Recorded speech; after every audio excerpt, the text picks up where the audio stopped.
Welcome to VP news. ఇప్పుడు GHMC ఎన్నికల్లో 11 సీట్లు ఎల్బీనగర్ నియోజకవర్గం గెలిచింది.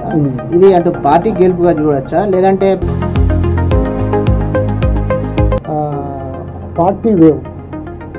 అసెంబ్లీ ఎన్నికల్లో మా పార్టీ చితికిలో పడిపోయింది, అది వాస్తవం. అది మేము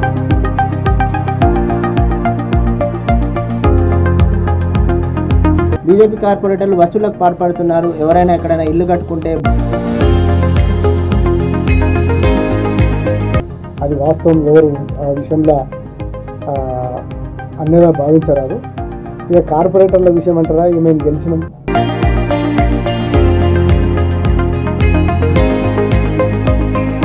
కార్పొరేటర్గా సాటిస్ఫాక్షన్ ఉన్నారా? నెక్స్ట్ మీ టార్గెట్ ఏంటి? ఖచ్చితంగా నేను ఈసారి టికెట్ ఆశిస్తున్నా.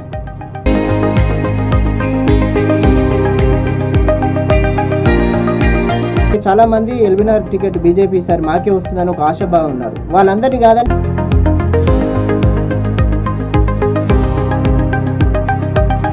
సుధీర్ రెడ్డిని అసలు ఢీకొట్టే నాయకుడు ఎవరంటే ఈరోజు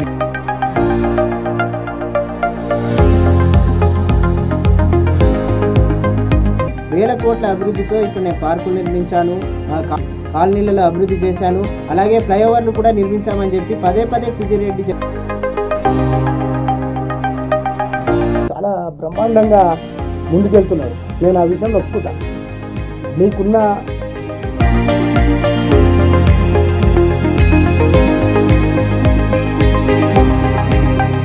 ఇక్కడ ఆల్రెడీ ఎల్బీనగర్ నియోజకవర్గంలో అధికార బీఆర్ఎస్ పార్టీకి చెందిన ఎమ్మెల్యే 2 సార్లు గెలుచున్నారు. ఇప్పుడు కూడా 3వసారి గెలుచు.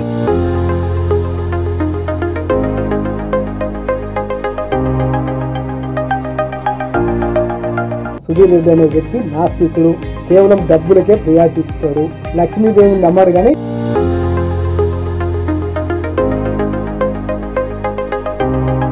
ఎమ్మెల్యే సుధీర్ రెడ్డిని చాలాసార్లు చెప్పారు. ఆయన ఒక అవినీతి పరుడు అని చెప్పి ఆరోపణలు చేస్తున్నారు. దీనిపైన మీ దగ్గర ఏమైనా ఆధారాలు?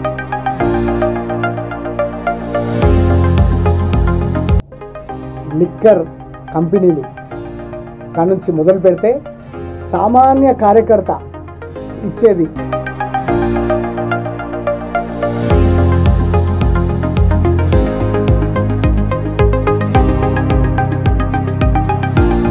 మీ పైన కూడా కొన్ని అవినీతి ఆరోపణలు వాళ్ళు కామెంట్ చేశారు. ఎందుకంటే ఒక ఆధ్యాత్మికత పేరుతో, అయ్యప్ప స్వామి టెంపుల్ పేరుతో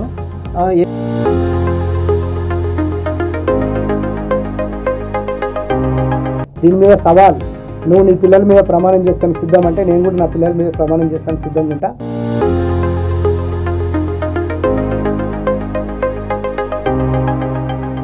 నాయకులు కేవలం దేవుడి పేరు మీద, గుడి పేరు మీద ఆ ఎన్నికలు వచ్చినప్పుడు ఓటు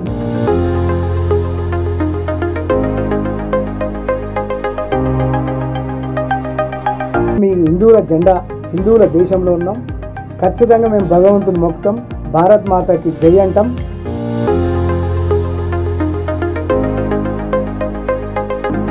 ₹1,00,000 కాదు, ఒక ఓటుకు 2 లక్షలు ఇచ్చినా ఆ డబ్బు తీసుకోండి.